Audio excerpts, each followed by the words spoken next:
You are listening to Parliament Matters, a Hansard Society production supported by the Joseph Rowntree Charitable Trust. Learn more at hansardsociety.org.uk/pm.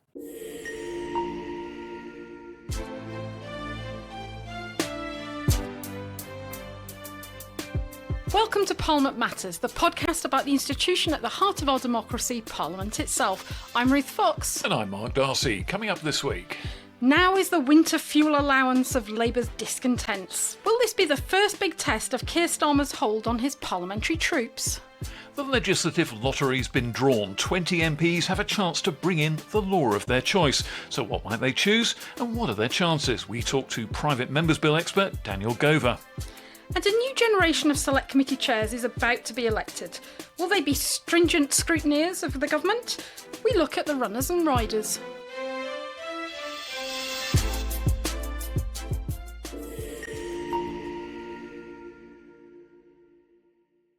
But first, Ruth, we've got to talk about, as you say, what may emerge as Keir Starmer's first big parliamentary test. The vote that will be coming up next Tuesday on the Winter Fuel Allowance and his attempt to restrict it to the worst off pensioners. Yes, Mark. So for all our listeners who've been at the end of August still on their sun loungers and perhaps missed this development, the government at the end of August, when Parliament was still in recess, laid regulations before Parliament to restrict access to the Winter Fuel Allowance for pensioners by essentially means testing it. Now, this is part of the government's strategy to tackle what it describes as the 22 billion black hole in the public finances that it talked about just before summer recess when Rachel Reeves made her big statement. And these regulations are obviously controversial because it's going to affect a lot of pensioners who are not receiving pension credit and are going to fall just above the threshold. And so hundreds of thousands of pensioners in constituencies all across the country not very happy about this. And it's posing political problems for the government because the opposition, the Conservatives, have come out against this measure. And it is one of our favourite topics for discussion on this podcast. This is being done in the form of a statutory instrument. So it's not primary legislation, it's not a bill. And that means that you get a 90-minute debate on this very big decision as a proceeding under an Act of Parliament. In fact, in this case, 3 Acts of Parliament, social security laws dating from the 1990s. So it's quite a short debate for what's turning into a very big and rather radioactive subject. Yes, but of course not automatically a debate because this regulations under the powers in these 1990s Acts, these are subject to what's called the negative scrutiny procedure, which means there's no requirement for MPs to have to proactively debate and approve them. So there is the provision, though, in the Statutory Instruments Act that the House has got 40 sitting days for an MP to lay what's called a prayer motion, table a prayer motion, in order to annul the regulations. So it's a negative rejection of what the government wants to do. But the way that these things work, standing orders of the House of Commons, of course, put control of the House of Commons timetable in the hands of the government. So whether or not a prayer motion, in this case laid by Rishi Sunak as leader of the opposition, is debated is a matter for the government to make time. And so what we've had in the run-up to Parliament returning, since these regulations were laid, is a big debate about whether or not the government was indeed going to allow a debate to happen, because, of course, that's where all the objections are going to come out and where it's going to put pressure on Labour backbenchers whether to support the Conservative motion or whether they're going to abstain or whether they're just going to find themselves something else to do that day. One thing that's on the agenda for that Tuesday is the first opposition day debate of the new Parliament. So the Conservatives do have an opportunity to put down their own motion about this. And so if the government doesn't in the end allow an actual 90 minutes of debate on this statutory instrument, the Conservatives can say, well, we're going to debate it anyway. Well, that was always the challenge, I think, for the government in deciding what to do, is that if the government hadn't tabled time for the regulations to be considered, then the alternative option for the opposition was to spend time on an opposition day. But of course, we didn't know in the last couple of weeks since the regulations were laid what the opposition day debates times were going to be. And the government today, in fact, just before we've come on to record this podcast in the studio, the government's just announced that in fact it's going to have the debate on the regulations and an opposition day debate all on the same day. So it's getting all its pain out and the opposition's objections all out in the same day, which will be next Tuesday. Monday. And we understand the House of Lords is going to debate the Winter Fuel Allowance regulations the following day, on the Wednesday. Now, something I'm going to be looking out for in the next few days, we don't have it yet, so by the time listeners get this in their podcast feed, it may have appeared, but what the Secondary Legislation Scrutiny Committee in the House of Lords has got to say about these regulations. Do they get their report out in time for the debate? I think they'll be trying, and if so, their report's usually published, I think, on a Friday.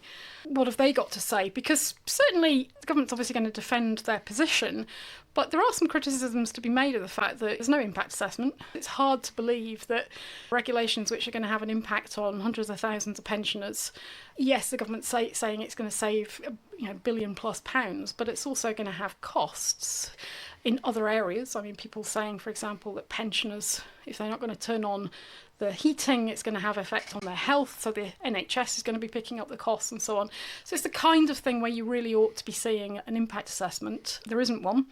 There's obviously been no prior consultation. Government's just produced this during the summer recess. I imagine that the opponents of this statutory instrument are hoping that there will be some nice juicy criticisms that they can quote on the floor of both houses in due course. And don't underestimate the politics of this. I'm sure nobody does. This is only the first of what's probably going to be a repeated phenomenon of a Labour government having to take a lot of decisions that its troops really, really, really don't like, that are going to be really, really, really unpopular with people on the receiving end of them.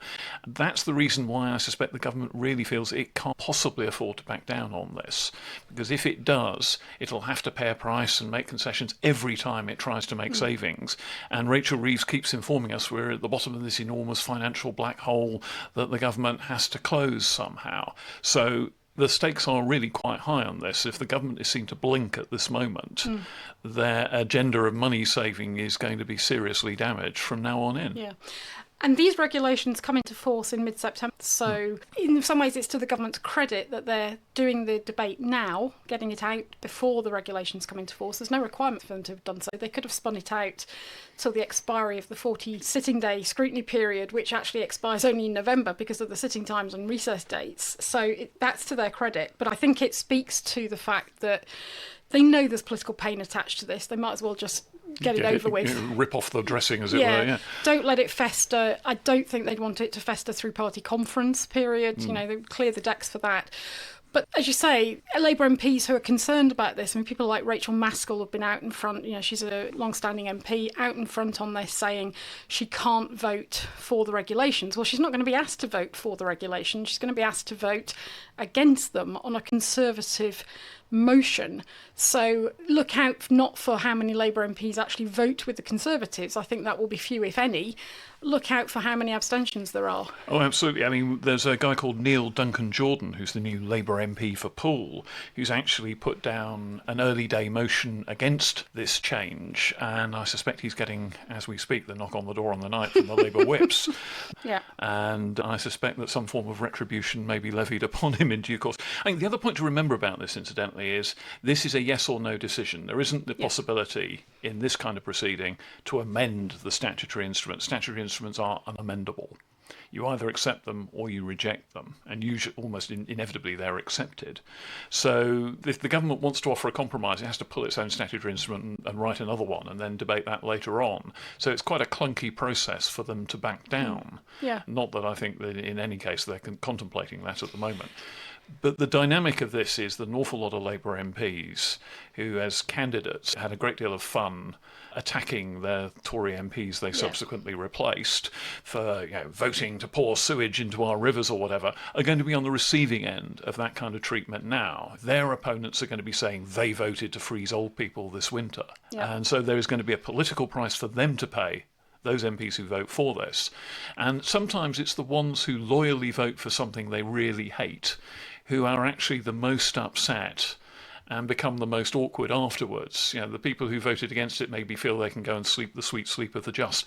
The people who voted for it against their own instincts and better judgment are the ones who sometimes become very difficult to handle for the party whips later on. Yeah, a bit of your soul dies if you're voting for something you really think's the wrong thing to do.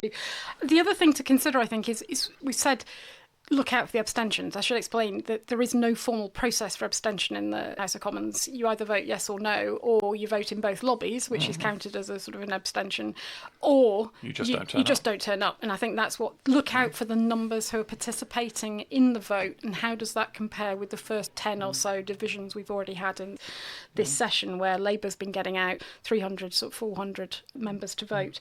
Yeah, I wonder how many people might turn out to have an unavoidable dental appointment that day. Yes. Constituency duties meant that I couldn't attend the vote. If I were the Labour whips, I'm not sure that I would be prepared to wave at people and say, OK, you can sit this one out if you want.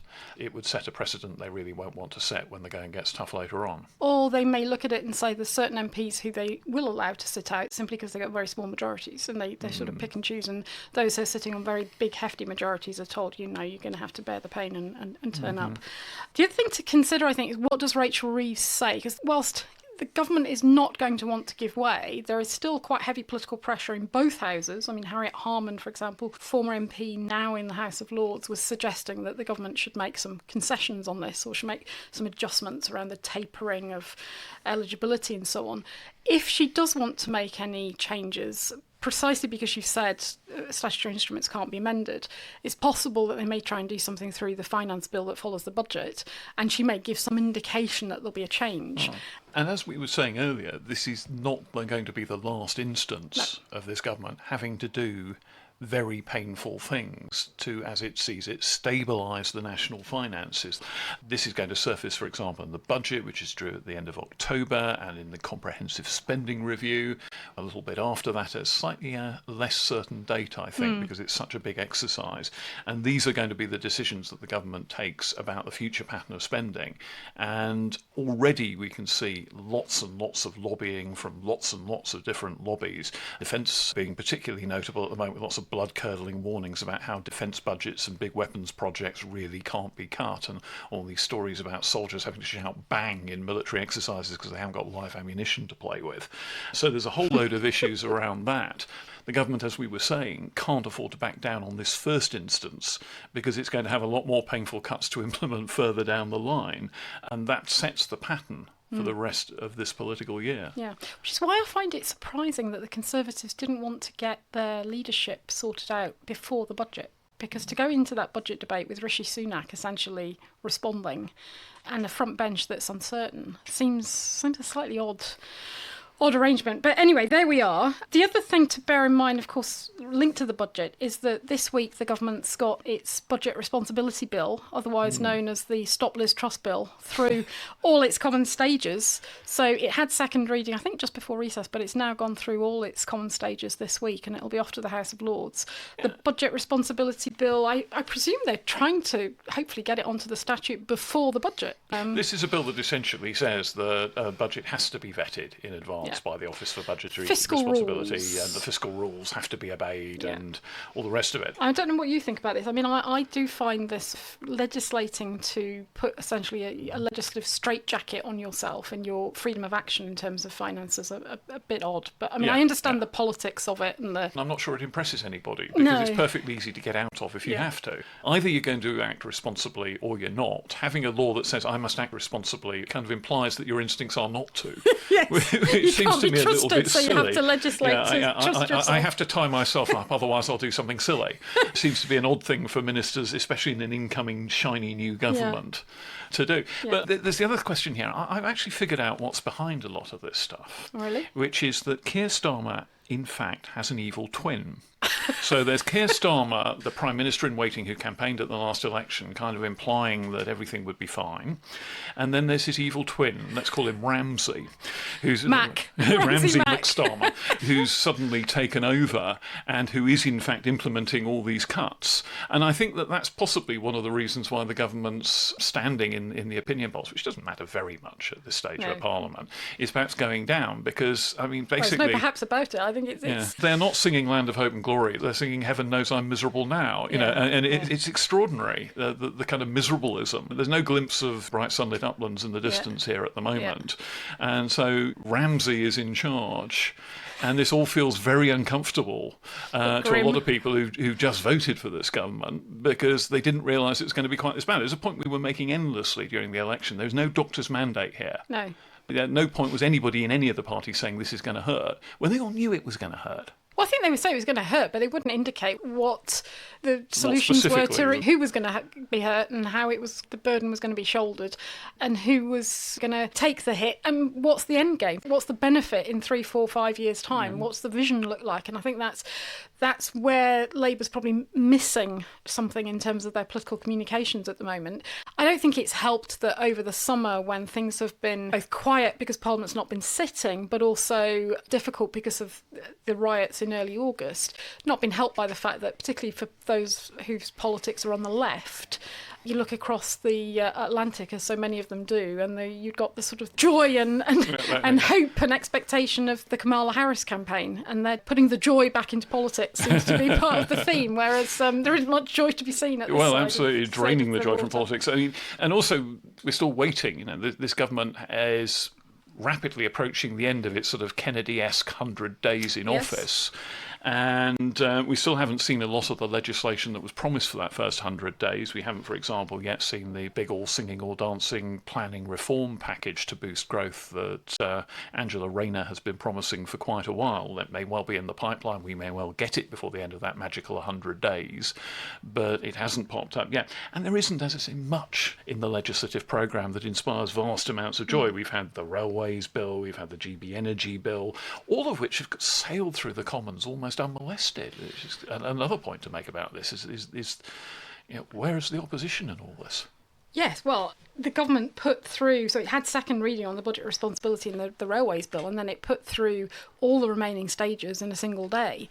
But there were no amendments accepted. Government didn't table its own amendments. There were no amendments from the opposition or Labour backbenchers accepted. So what we saw on both bills was committee stage wrapped up, no amendments meant there was no report stage, and therefore third reading next, and that's always a formality anyway. So off it sailed, unmolested, as you say, to the House of Lords. Where peers might, I suppose, feel that they have a bit of a duty now to do a bit of the scrutiny that didn't seem to happen in the Commons. I mean, when you turn Commons scrutiny of bills into an empty ritual, you really are asking for trouble in the House of Lords. On the other hand, I mean, the government could make the argument, look, we said when we came in that we wanted to turn the page on the way that legislation had been treated by the previous government. We wanted higher legislative standards. These bills are not big and complicated. I mean, I think one of the bills was only about 3.5 pages legislative text. Another one was 6. These are not complicated bills. They've not got huge powers in them. And therefore, there's not a lot to change. We've done the preparation. The bills have been nicely drafted by Office of Parliamentary Counsel, and there isn't much tidying up needed. In terms of the 100 days, that expires on 12th of October, I think. So if you think about what's left in terms of parliamentary sitting days before that, you've essentially got next week and then the first week back after conference recess. So if they're going to meet that deadline to get some of these bills presented, these bigger, meatier bills, which we're expecting to be more like 100 pages and lots of powers, particularly one assumes planning. Who could be planning's always techie and difficult. Yeah, devil will be in the detail with that one. They've got a couple of sitting weeks to get them presented and get them going through, but it's not beyond the realms of possibility that if the government isn't going to do what previous governments have done, which is set out lots of its own amendments at committee and report stage in the House of Commons, then essentially report stage in the House of Commons could be a dead duck. Yeah, sometimes these things are necessary because you present a bill to Parliament, then you find a technical problem with it that you have to put down amendments on.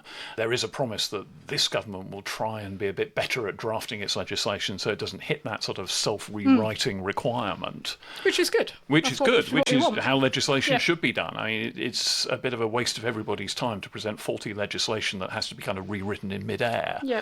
But at the same time, it can happen because it's a complicated world out there, especially the world of planning, where you can suddenly trip over some really uncomfortable fact that has to be addressed that you hadn't thought of when you presented the bill. That's show business. But in principle, you really don't want to be doing that kind of thing, and it was happening rather too much in the previous Parliament. One to watch, incidentally, in forthcoming legislation, and I think it's coming as we're recording pretty much, is the bill to remove the last hereditary peers, the 92 hereditaries from the House of Lords, and that one I think is going to generate a lot of heat in the benches of the upper house. Hereditary peers quite understandably feel that they're part of of the spectrum and shouldn't be removed. But this is a Labour election commitment. It was in their manifesto. If there was ever a bill that engaged the so-called Salisbury Convention, that manifesto bills are not opposed in the House of Lords at second reading and are not gutted in the House of Lords, surely this is it. Yeah. If listeners will remember that we've talked about this issue just before the general election with Professor Meg Russell at the Constitution Unit. We talked about it with the convener of the crossbench peers just before the election, in fact. So we'll perhaps put those in the show notes, link to those, and then you and I can get our teeth into them once we've had an opportunity to read the actual bill. The other thing that has struck me about looking at the legislation this week, and also thinking back to some of the debates in those last few days before summer recess, is how much time is being taken up by maiden speeches. Yeah. There's going to have to be 300 and odd maiden speeches. They're probably about halfway through now. About halfway through now, yeah, roughly. MPs are standing up, wanting to make their maiden speech, understandably, so they're using second reading, committee stage debates to do that.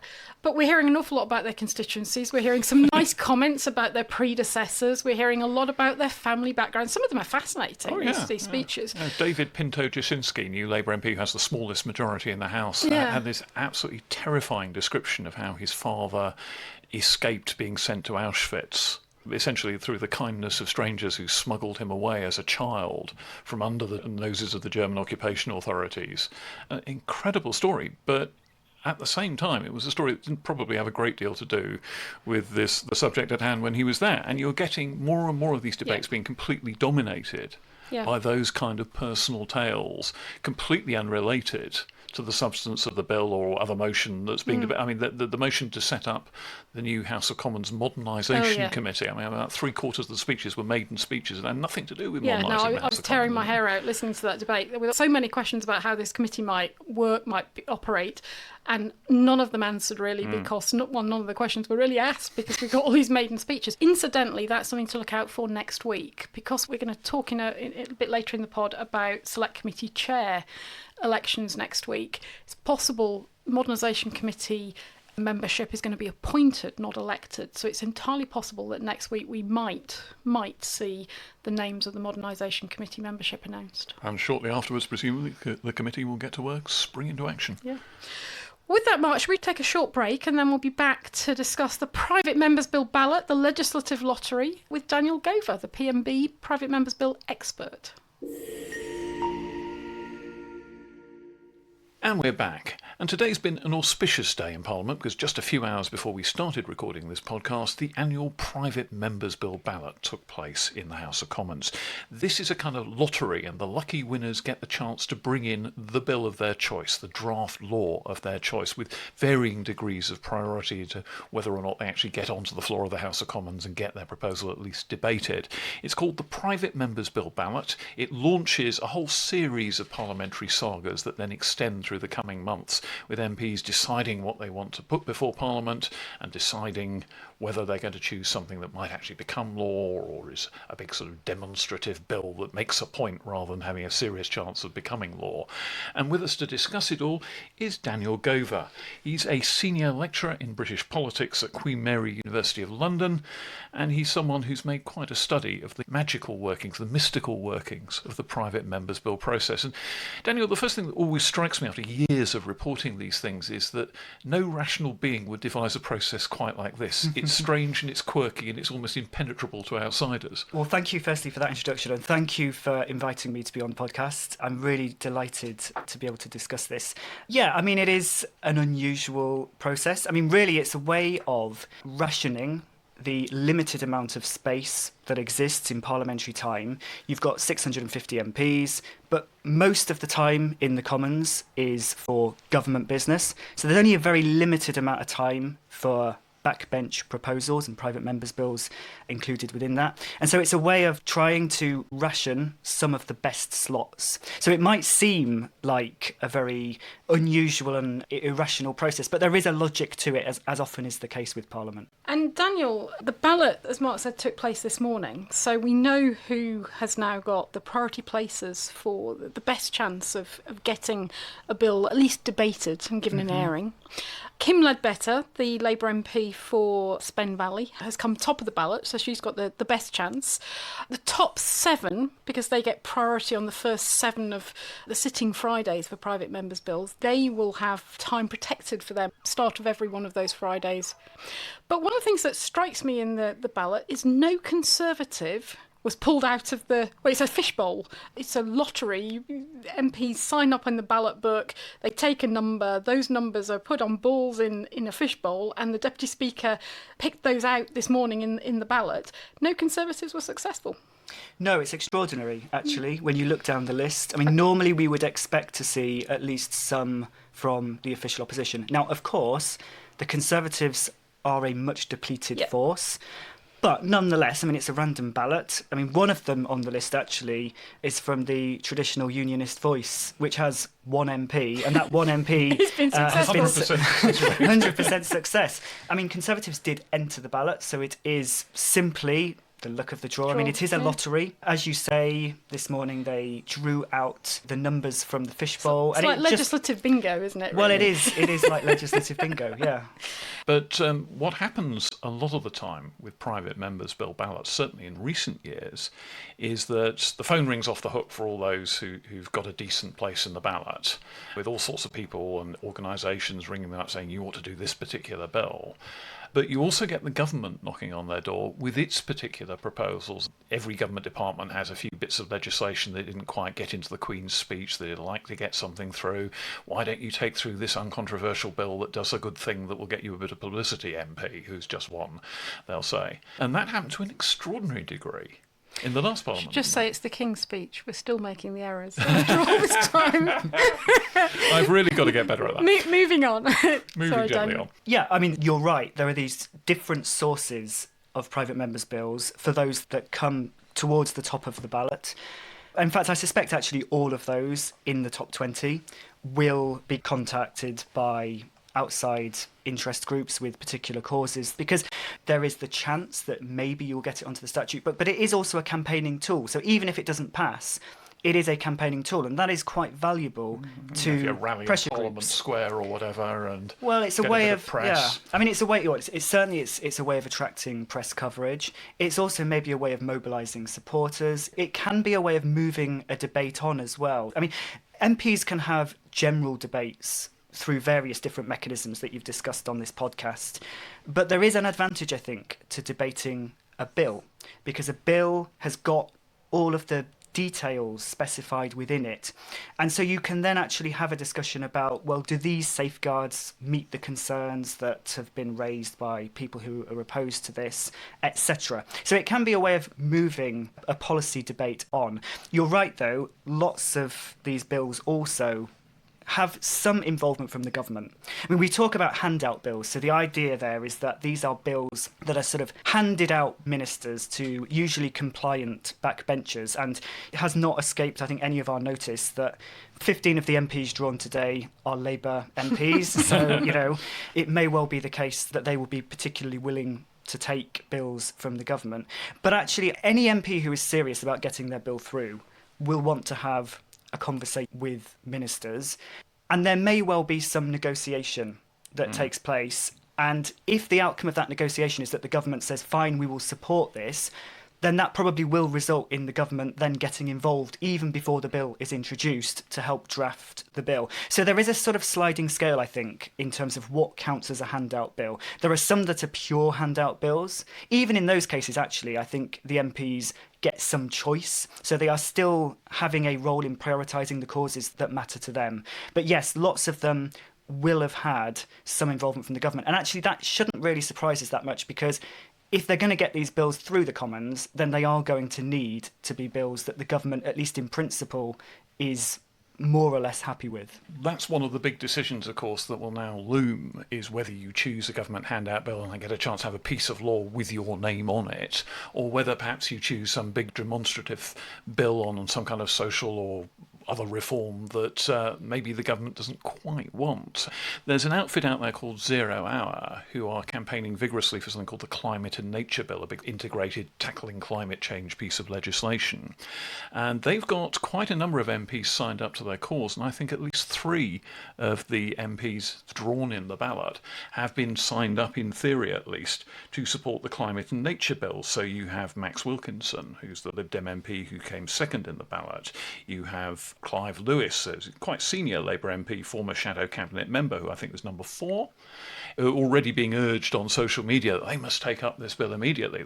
That's one of the groups vigorously pressing its cause now. Now, this is such a big subject and such a big piece of legislation that it's not easy to imagine it getting through as a private member's bill, but it would certainly be something that pushed the government quite a lot on a subject that maybe it doesn't really want to be pushed on. Yeah, exactly. And actually, just to say, I mean, on Clive Lewis, I saw on social media, he has invited suggestions from the public, which is also actually one of the things that we have seen sometimes with private members' bills.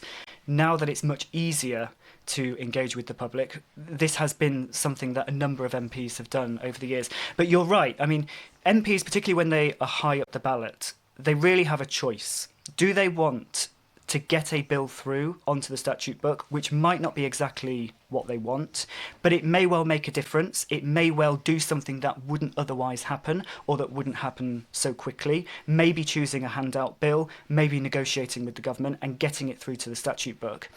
Or do they use that slot to have a debate that might not otherwise happen, that will attract publicity and probably won't get much further than that, but may well still be important? I mean, another one that I think is likely to be one of the topics among these 20 is assisted dying. And actually, the truth is, we don't know at the moment what is the opinion of the House of Commons. We've got a newly elected House of Commons. We don't know what the balance of opinion. I mean, we can make educated guesses, but we don't know whether or not there would be majority support for that. A private member's bill can actually be a very useful way of having a debate and then potentially having a vote to test the opinion of the House. And as I've said, rather than just as a general debate where you're just debating an overall principle, actually doing it on the basis having an absolutely solid detailed exactly proposal. On the basis of concrete proposals that are written down and that could be amended. And I think you've kind of hinted at this. Those that are in the top 7, these are really, I think, the most useful ones for those types of bills. Well, already one of the ballot winners, Jake Richards from Rother Valley, a newly elected Labour MP, has tweeted, "Oh, look, I'm 11th. If necessary, I will pick up the assisted dying issue and bring in a bill on that." The difficulty is that because he's number 11 in the batting order, he doesn't have an automatic certainty of a debate. Only the first 7 MPs have the certainty of getting their proposal debated because they get the first slot on the 7 days that are allocated for second readings of private members' bills. There's a kind of legislative Jenga that goes on here where if you have one of the later debates, you get the second or maybe third slot on one of those Fridays. And if the government doesn't like the proposal you're making, a very simple way of stopping it is to pad out the debate on the previous bill so that there isn't much time or maybe no time at all for that bill to be debated. It's a kind of gamesmanship that can lead to... Yeah, absolutely. It's filibustering, but it can lead to really kind of aimless, tail-chasing debates that seem to ramble on to no particular purpose, but the hidden purpose behind it is to stop the next thing on the agenda. So those kind of games can be played. So he actually said in his tweet saying, look, I've got a place in the private members' bill ballot. If someone else higher up in the batting order doesn't want this, I will pick it up. But with that thought in mind already. Yeah, and that filibustering, I mean, we saw that actually fairly recently. I seem to remember there was a Friday when there was very in-depth discussion of ferrets, which I think was... This was to stop Liz Truss's bill, yes, Yeah. which then never actually reached a debate. And actually there were a few others like that. It was all different sides. So in fact, it's not just the government. Government orchestrating the filibuster. Yeah, but it could also be backbenchers Backbenchers. from another party. The reason this matters, it's maybe worth just saying that there are 30, according to the Common Standing Orders, there are 13 Fridays per session, so per year, for private members' bills. The first 7 of those are for second reading debates. The second reading is the first substantive stage of debate on a bill. When you get beyond that, those that have progressed furthest then have priority. Yeah. So if you're in the top of the ballot, really you want to go for one of those first 7 days. And so the first 7 drawn out the ballot will typically go for one of those days, and then the next 7 will line up behind those because you'd rather be second. And then those that come out behind that will then line up behind them.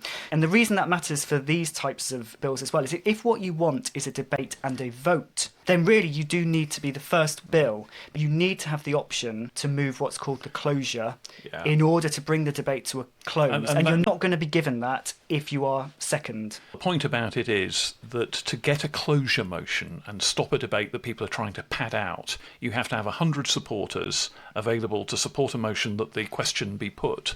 Unless you have that, and it's quite a difficult act to get 100 MPs into the Commons on a Friday. I don't think there'd be too much difficulty about it, actually, on a question like assisted dying. But on some other stuff, it can be quite a hard sell to say to MPs that you must sacrifice your constituency Fridays and come in for this.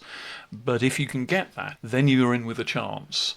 And I think that the assisted dying lobby would very much like to get a bill into committee because that redoubles the pressure on the government to respond. I should just say, if we're losing any listeners with these procedural intricacies, the procedures for private members' bills are not the same as those for government bills. They are slightly different. And some of these procedural hurdles are what cause the problems reputationally, I think, for the House of Commons on private members' bill Fridays, because campaigners are looking on at these debates and are interested in a particular bill in the queue to be considered on the order paper, and it gets filibustered out, and they sort of think, what on earth are they doing? We're playing these games of talking you these get bills these jocular out. Little speeches and people wondering why they're whittering on pointlessly, and that's the reason. Yeah, and if any listeners are interested in understanding more about this, the Hansard Society's got a procedural guide to private members' bills, so we'll put that in the show notes. It's one of the complaints that people have made. So the Procedure Committee in the House of Commons has done a number of reviews. It's one of the things they've identified, that people outside Parliament observe what's happening. They may be lobbying their MP about a particular bill. They don't necessarily know that this bill is not likely to be debated.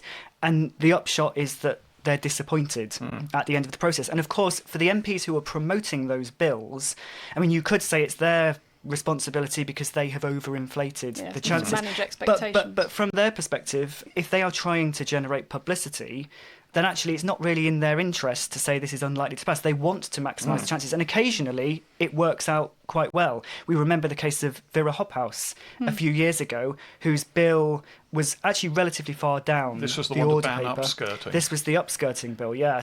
And in that case, the government then conceded and brought forward its own bill that did pretty much what she asked for. So in that case, actually, it worked pretty well. We should explain here that there are certain backbench MPs who devote themselves to trying to block private members' bills on Fridays, regardless of the issues often. Just have a in principle view that private members' bills, not sufficiently scrutinised, shouldn't get through easily, not particularly well drafted, and they're going to stop them. And I think Chris Chope stopped the upskirting bill and has a reputation for it. I mean, back in the day, Mark, in your career, you'd have seen people like Eric Forth used to block them en masse, former Conservative MP. They simply took the view that most private members' bills were sort of flabby, vexatious nonsense that shouldn't be translated into law. I should say most of them had nice safe seats and could afford to give up their Fridays. Yeah. Those MPs that used to do that, I mean, not many of them are still around. Yeah, well, that's going to be interesting. Christopher Chope is, and it'd be interesting to see whether or not that practice continues. Yeah. And in fact, MPs who are trying to get their bills through, they often do think about how do you persuade some of these people not to object to the bill and prevent it from passing. It is very wise precaution for any MP who wants to get a private member's bill through to go and take Chris Chope out for a cup of tea. And sometimes his objections can be diffused, sometimes they can't, but it's well worth the attempt at least. Another way that these bills run into trouble is they require money. And therefore they require a money resolution, an agreement that money can be found to support whatever it is that they will implement. But in Parliament, only the government can grant the money, and therefore the government has to agree to the money resolution. And we've seen in past parliaments that that's a way the government has been able to stymie progress because they don't agree to a money resolution. And as a consequence, a bill might get through second reading and into Public Bill Committee, but then it can't proceed because the Public Bill Committee can't consider the bill any further until the money resolution is agreed. So you've also got to think about, is my bill going to cost a lot of money? Because if it is, it's not going to get very far. Yeah, or if it is going to cost money, I mean, I think they can't have as their main purpose spending money, but they can have as a sort of consequence spending money. But in those cases, as you say, they need the money resolution, but it requires a conversation with the government to make sure that they are willing to lay a money resolution, because as you say, they can only be put forward by the government.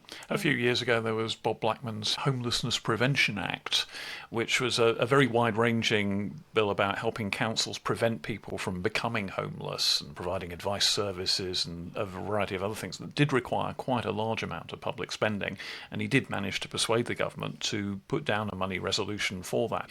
It was probably the most financially expensive private members bill in decades. But as you say, I mean, sometimes this has been used by governments in the past. Another one that comes to mind was the Daylight Saving Bill towards the very early part of the coalition period, where it took some time to get the money resolution, and it was sort of seen as a tactic for delaying the progress of that bill. It's one of the things that you notice, is particularly with new MPs, when they come in on a Friday with their pet proposal and find themselves being stymied by people talking or resolutions not being moved or whatever it is, and they get absolutely furious, because they just simply hadn't understood or anticipated some of the problems that lay ahead of them. Yeah, so it really depends what MPs are trying to achieve with their bills.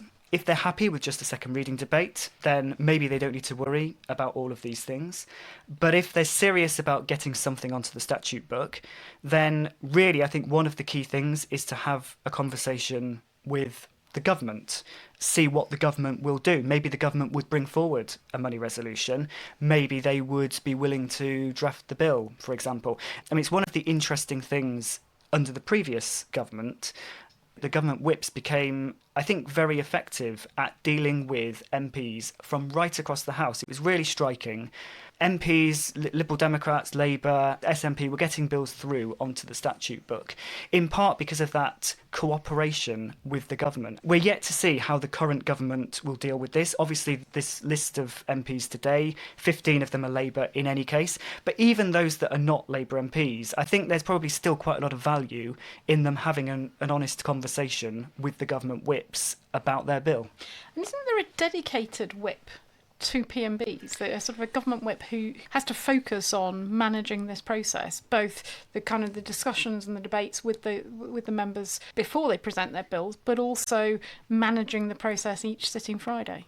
Yeah, there is. And it's always, for researchers like me, it's always quite hard to find out who that person is, because they're never called the Private Members Bill whip. They've always got some other title. And indeed, their title can change. Their official title can change, but they are still the whip that is responsible. Yeah, in the last Parliament, it was Rebecca Harris. Huge hit rate of getting bills through that the government wanted. I mean, there's a kind of self-assembly employment bill in the end, with sort of several MPs taking through little bits of employment law, people like Dan Jarvis and Wendy Chamberlain, Labour and Liberal Democrats. Yeah, maybe there has been an idea for a government bill, which there was never time found in the government agenda for it, and it got dismembered and handed out as little bits to other MPs. I mean, there's all these reviews, government reviews, various other things that are taking place all the time.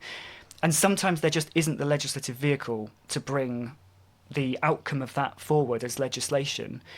And so sometimes those sorts of ideas can be handed out as potential private members' bills as well. Watch this space, and of course MPs' own fertile brains may come up with all sorts of proposals. I'm wondering if someone might, for example, have a go at some extra responsibility on social media platforms to police hateful content, or maybe banning under-16s from having smartphones, which has been tried in a couple of American states, I think. So all sorts of ideas out there that can bubble up. It makes for quite a fun few weeks watching what emerges. I mean, I think it's fascinating. And I think it is also actually, I think, a really important part of what Parliament does and what the House of Commons does. Parliament is not just a lawmaking machine, but this is one important way in which individual MPs can make a difference, whether that's through attracting publicity or, in many cases, getting something onto the statute book. Yeah. We talked about Clive Lewis earlier. If you remember, at the start of this Parliament, he made a bit of a protest about taking the oath because he didn't want to swear allegiance to the king. And we've got a private members' bill proposal for him, as he has landed quite high in the ballot. We've got a blog post by the former clerk, Paul Evans, who was on this podcast a few months ago, suggesting that perhaps changes to the parliamentary oath might be undertaken, and it would be a good option for a private member's bill. So, Clive, if you're listening, there's an idea for you. We'll send you the link. Also, while we're on this private members' bill subject, of course, Lords private members, entirely different process. It's not done by lottery. They have to come up with their subject matter. And we've had a question from a listener about the Lords private members' bills. It's a bit self-indulgent because it concerns a matter that the Hansard Society's been working on. But self-indulgent for us. Michael Vidal has asked us a question on Twitter. He's a regular listener, and he says he's seen a bill in the House of Lords, a draft statutory instrument bill, to empower the Lords to send statutory instruments back to the House of Commons where they have concerns, rather than rejecting the instrument, to send it back to the Commons and essentially ask them to think again. So this is the bill that's been presented by Lord Thomas of Gresford, Liberal Democrat peer. And Michael says, is this a good thing? Oh my. So I should say, in the interest of transparency, I have spoken to Lord Thomas. He approached us about this. He approached us after he'd submitted his bill proposal, so we didn't know about it beforehand. And it would implement part of our delegated legislation review proposals to give the House of Lords a sort of think again power to send statutory instruments back to the Commons. In principle, of course, it's a good thing because it's in our delegated legislation review, but I actually don't think it's something that should be in statute. So it's not something that we've had any involvement in. We've not been involved in drafting it or anything like that. It's the sort of thing, I think, Michael, that should be in standing orders of both houses rather than in an Act of Parliament. But Lords bills, completely different procedures, read our guide, but they don't have a very high success rate, so it's probably not going to get very far. They don't. Since 2010, there have been 5 Lords starting private members' bills that have passed. So some of them clearly do. The reason that they struggle is because by the time it's been through the House of Lords and then gone to the House of Commons, there's already quite a long queue for each of the Fridays. So it's then quite difficult for them to make progress. The only way that they can jump ahead is if at the end of the debate, when the name of the bill is read out, nobody shouts object. So essentially there's a veto of any MP, and we know that there have been plenty of MPs willing to use that opportunity to object to bills. And of course the other point about them is that Lords private members' bills that arrive in the Commons are right at the back of the queue anyway, with sort of no mark 10-minute rule bills and presentation bills. They're at the back end of a very long list of proposals, none of which are likely to get even debated, let alone passed. Yeah. Well, Mark, I think we probably should leave it there. And thank you, Daniel, for coming into the podcast. I know you're a regular listener, so it's a delight to have you on Parliament Matters. We'll take a short break and we'll be back to discuss Jeremy Corbyn's new Alliance group of MPs and the runners and riders for the Select Committee chairs, which are the nominations close next week. See you in a minute. Westminster is always buzzing with political drama and rumours. But whatever the daily gossip or the latest crisis, lawmaking and parliamentary scrutiny carries on regardless. So it's crucial to stay informed about what's happening in Parliament each week. That's why we've launched a new Parliament Matters Bulletin, our weekly analysis of what's coming up in Westminster as a complement to this podcast. Our approach is inspired by the informative articles Mark used to write each week for the BBC, which many of you have told us you miss. So if you want to know what's coming up in Parliament, sign up to our Hansard Society newsletter to get the bulletin straight to your inbox every weekend. You go to hansardsociety.org.uk and click on the newsletter button in the menu bar at the top and fill in your email details. It'll only take a minute. Again, that's hansardsociety.org.uk.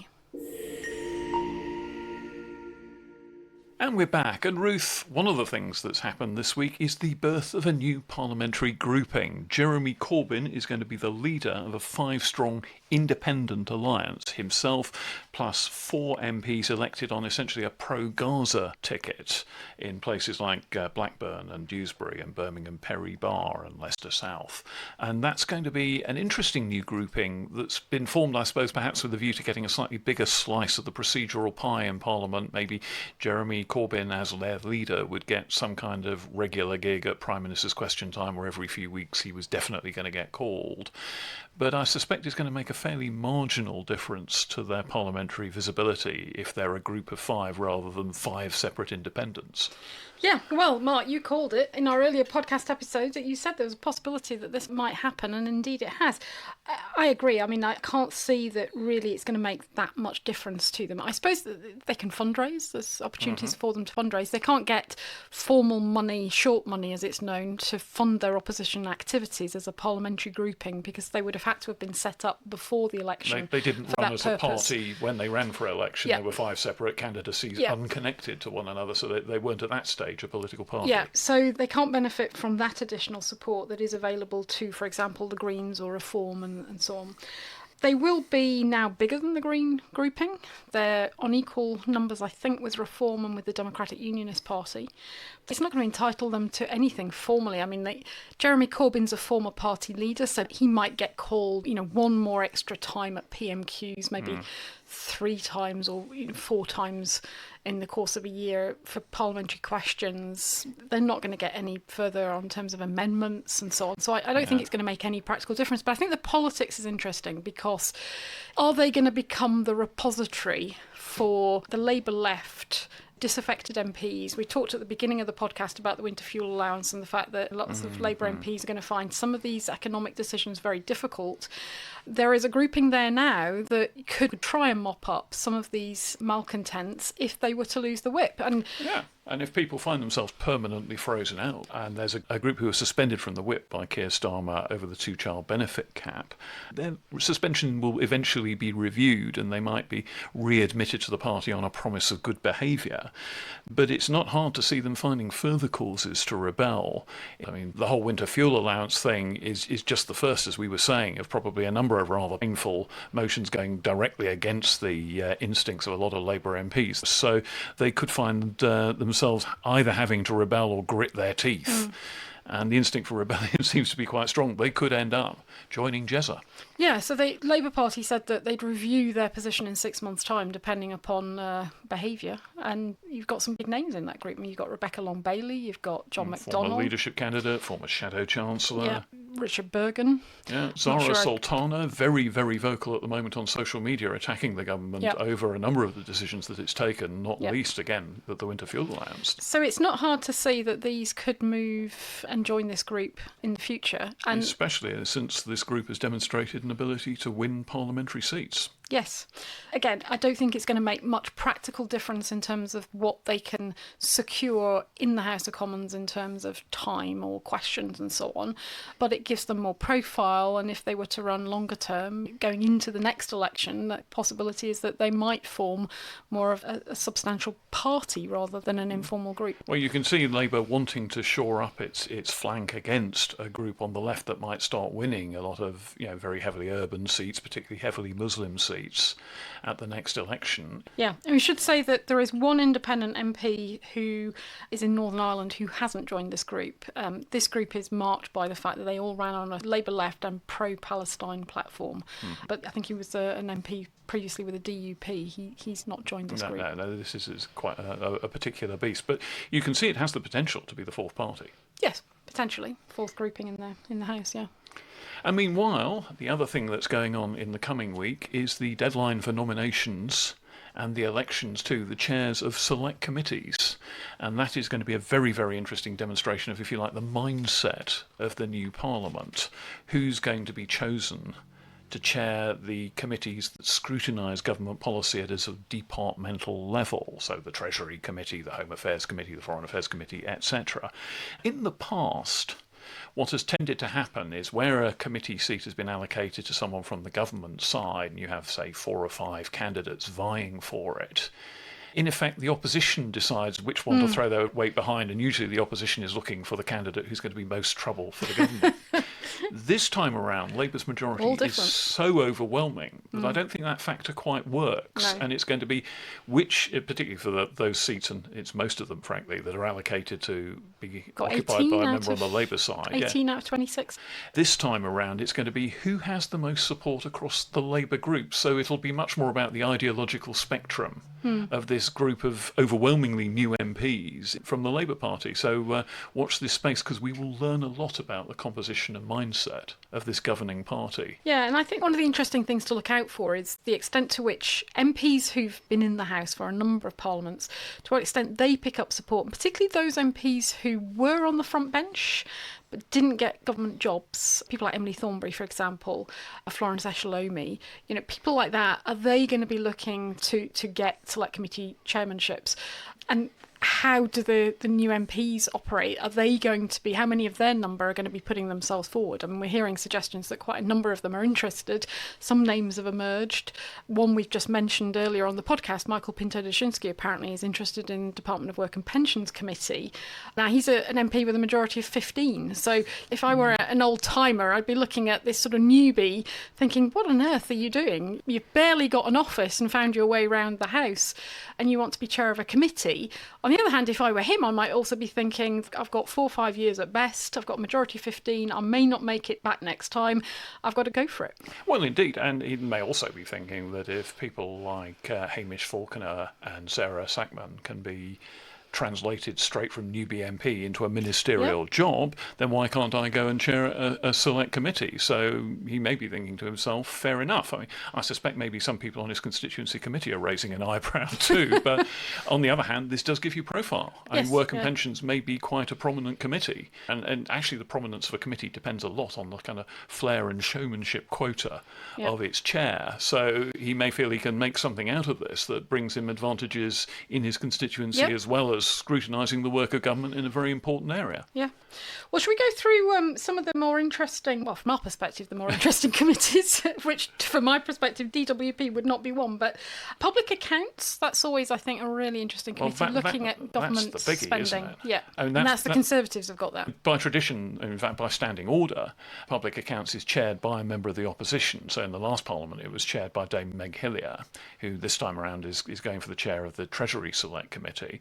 Public accounts is always a very good berth because they're constantly looking at the implementation of government policy, and this usually means that they're issuing swinging reports on why vast amounts of taxpayers' money was wasted on something or other. Yeah. The chair then does a gig on the Today programme quite regularly and appears in the press quite a lot. So it's the highest profile single job usually on the committee corridor. Yeah. And it's attracted quite an interesting field. David Davis, who chaired the PAC back in the first Blair term, he decided quite consciously that he was going to sit out what he thought would be the first of a series of terms in opposition for the Conservative Party in that job. He returned to the front bench later on and went for the leadership indeed afterwards. But he had several years being a very, very high-profile figure, appearing on a lot of media. Built his reputation through the Public Accounts Committee to a large extent in those years. We should say that nominations close next Monday. So we haven't got necessarily an exhaustive list yet. So some of the nominations are confirmed and have been published. Some are speculation, informed speculation, I should say. Another name that's come up for the PAC is John Glenn, the former Treasury Minister, who was just below cabinet level, and if the Conservatives had won the last election, might be floating up towards the cabinet by now. And John has always taken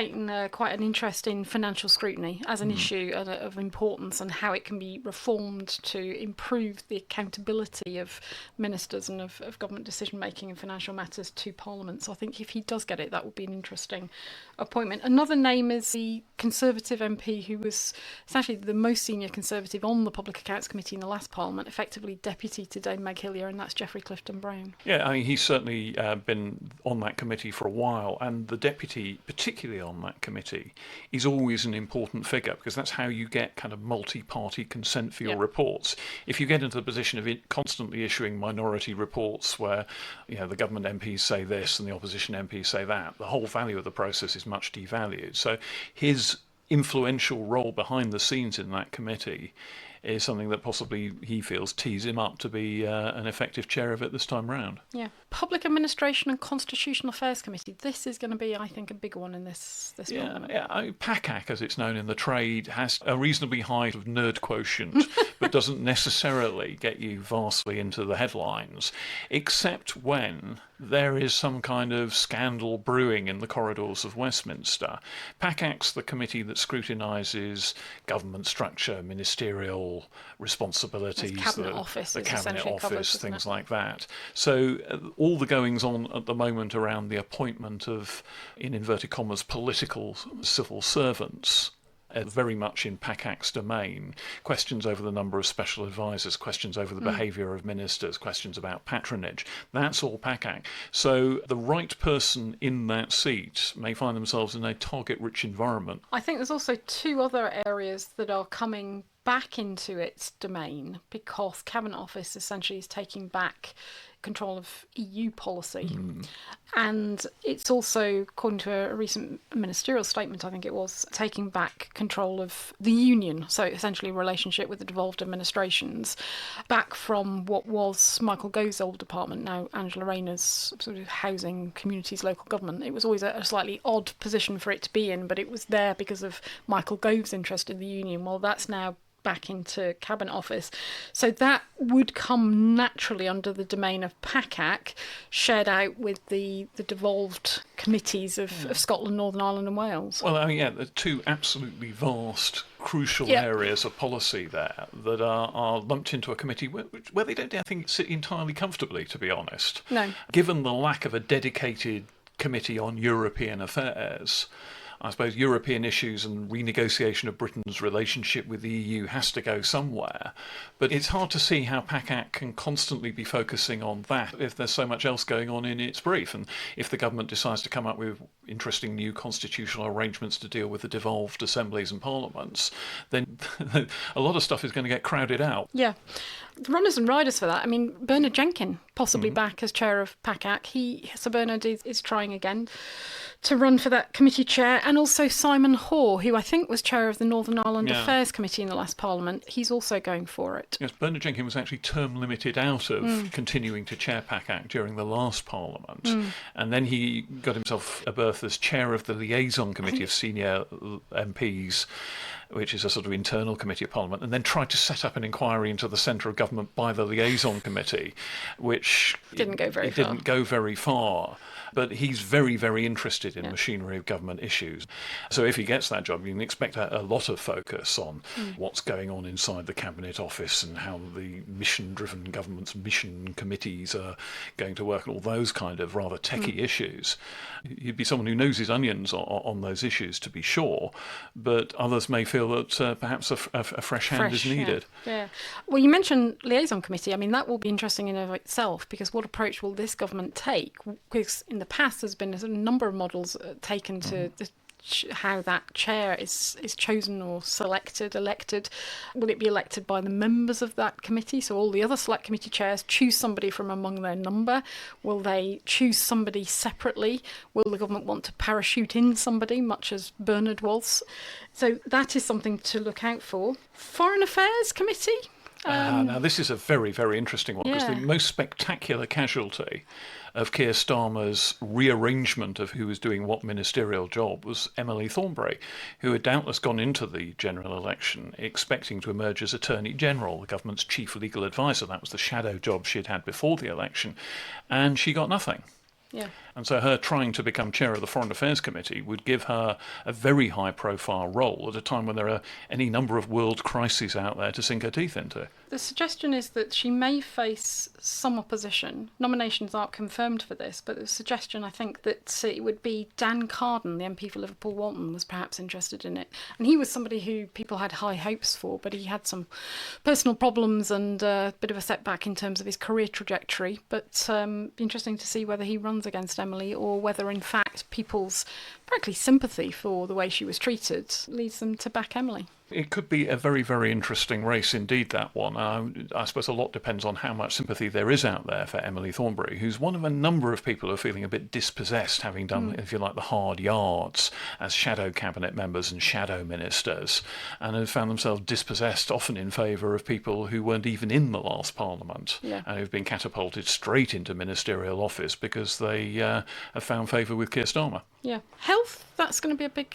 Absolutely enormous committee at any time, but particularly important with all the backwash of the pandemic still going on. And this is a committee that's gone to the Liberal Democrats in the sort of share out of committee seats. And as far as I know, the only contender so far for it is Layla Moran, who chaired an all-party group on long COVID and made quite a splash during the pandemic and has emerged as a pretty effective operator. There is a little bit of an attempt to push back on her and on positions she's taken on transgender issues, but if she's the only candidate put forward by the Liberal Democrats, I think what happens is that you're just elected unopposed if there's no other nomination. So in you go. And I think that's interesting for the Liberal Democrats to what extent on their committees that they've been assigned chairmanships, to what extent there is a competition. And indeed on the Conservative side, and we should say on the Conservatives, it's tricky timing for them because this all links into the timetable of the leadership race. If you're not successful in the leadership race, Priti Patel, step forward. If you think that you're perhaps not going to get a front bench role under the new leader, fly into the ring for Home Affairs. Home Affairs. Yeah, there may be people on the front bench already for the Conservatives who are thinking, either actually, I'm only doing this because out of a sense of duty and I don't really want to be on the front bench long term, but they might not be able to put their hat in the ring for a chairmanship because of the timing of this election. So it's a bit awkward for them, and there might be a bit of fallout as a result of that in the wash-up after the leadership election. I think the last one I was interested in looking at, Mark, was the Procedure Committee, because that's obviously a committee we have at the Hansard Society an awful lot of engagement with each Parliament, and there's a couple of runners and riders for that are emerging. Stella Creasy, Labour MP for Walthamstow, very interested in procedure, very adept at crafting amendments to legislation, very keen on parliamentary reforms to support mothers, young mothers like herself. And the other candidate that we're hearing as a possibility, Cat Smith, who was a frontbencher under Jeremy Corbyn, had the Democratic Engagement brief, I think, was chair of the Petitions Committee towards the end of the last Parliament. And another name that's being floated, but it's not definite yet, is Gareth Snell, who's a returning MP. He got in Stoke. One of the Stoke MPs, wasn't he? Yeah, and then lost and now he's back again. Yeah, and if you were Labour front bench, I'm not sure you'd be keen on any of them, frankly. Well, it's an interesting one. I think this is an issue that Labour are going to have, is that some of the people most likely to get a lot of select committees are not people who the leadership will be all that comfortable with. Stella Creasy's a very interesting case because she's someone who has been very effective at using parliamentary procedure to push her objectives and finding ways to get amendments debated at report stage of bills and things. And if she got in, you could imagine her, for example, wanting to have a look at the incredibly opaque procedure for report stage of bills. This is where the whole House of Commons can look at the detail of a bill, and amendments from any MP can potentially be considered. So it's quite an important part of the whole process of dealing with new legislation. She's someone who's made it work, but also has hit the barriers by which a government can stop unwelcome amendments from even being debated or considered in any way. So maybe that's something she might like to have a go at. And the other point about the Procedure Committee is it's one of the few checks on the House of Commons Modernisation Committee, one of the few places where you can have a detailed following of what may be going on in that committee about changing Commons procedures, maybe sitting hours, maybe all sorts of issues about how the House of Commons works. And it could be quite high-powered stuff. So that's one of the few other places outside the floor of the House where that kind of thing can be looked at and an independent voice can be raised within the machine about what they think of whatever proposals eventually sort of emanate from the modernisation committee. So that's one to watch. It's more sensitive than it looks. Yeah, and I think somebody like Stella, if she were to get it, she'd be looking at areas like, for example, how the House of Commons scrutinises EU matters. She's a passionate pro-European, not very happy with the way that EU matters are being considered. She was not happy with the decision just before Parliament went into recess to abolish the European Scrutiny Committee without any discussion. And you had this extraordinary situation of her agreeing with, I think it was Richard Tice on the Reform Party. An unlikely alliance. About, in the interest of parliamentary scrutiny, shouldn't we at least have some debate about how this committee is going to be replaced, or, where European matters are going to be scrutinised? Yeah, so can you imagine them immediately setting up a whole inquiry into the Possibly. scrutiny of European business, Yeah, and possibly recommending some kind of European affairs committee for the future? Yeah. That would be awkward. Yeah, but as you say, the procedure committee it's both its past reports and anything it might want to prioritise in the future are going to be part of the agenda for the new modernisation committee. So there is this pipeline of recommendations that the modernisation committee presumably is going to have to look at. So it is going to be, I think, an important committee. Yeah, absolutely, for the future of the working of the system, which, let's face it, doesn't work all that well a lot of the time. Yeah. Well, we will find out next week who these committee chairs are, who's been successful. Did you and I get any of these right or not? Were we completely off beam? Is our intelligence faulty? It's the thing about punditry, isn't it? You write a column explaining what's going to happen, and then you write a column explaining why what you predicted didn't happen, but you were basically right anyway. Yes, or podcasting where you record on a Thursday and it's all out of date by Friday. Well, that's show business. But anyway, we will see next week when we will be back for a further discussion. Catch up in wherever you get your podcast feeds, and we look forward to our discussion next week. Join us then. Bye.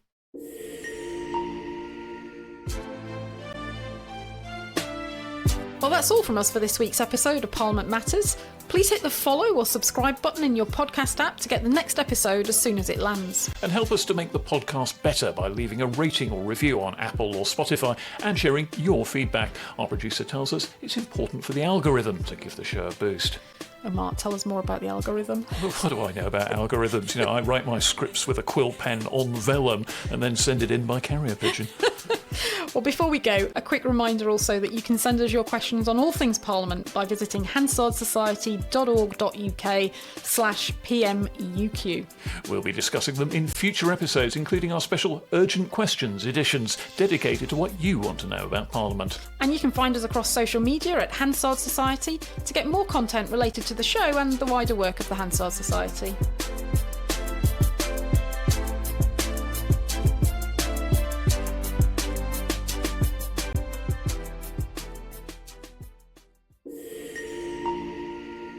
Parliament Matters is produced by the Hansard Society and supported by the Joseph Rowntree Charitable Trust. For more information, visit hansardsociety.org.uk/PM or find us on social media at Hansard Society.